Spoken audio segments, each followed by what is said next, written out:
ডিলিটটা কে করবে, তোর বাবা না তুই? গাইজ ভিডিওতে দেখতেই পাচ্ছেন, এই যে দেখুন দৌড়াচ্ছে দেশের যে ফ্ল্যাগ, সেই ফ্ল্যাগটাকে কীভাবে উল্টো করে নিয়ে দেখেছেন?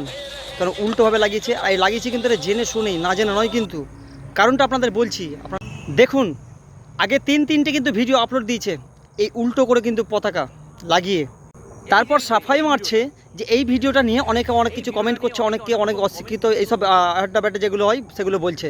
তা বলবেই তো রে ছোটো লোকের বাচ্চা, তো বলবেই তো, তুই জেনে শুনে এগুলো আপলোড করেছিস।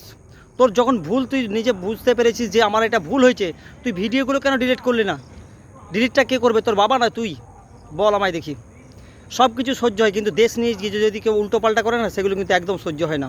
আর এদের মতো কিছু কন্টেন্ট ক্রিয়েটার আছে, এরা জেনে শুনে এই ভুলগুলো করে। আমি কিছু কিছু আপনাদের দেখাচ্ছি, দেখুন জেনে শুনেই যতগুলো দেখবেন ভাইরাল হয়েছে সবগুলো উল্টো করে, কিন্তু সব কিছু, কেউ ওড়না পড়েছে উল্টো করে, কেউ ফ্ল্যাগ লাগিয়েছে উল্টো করে,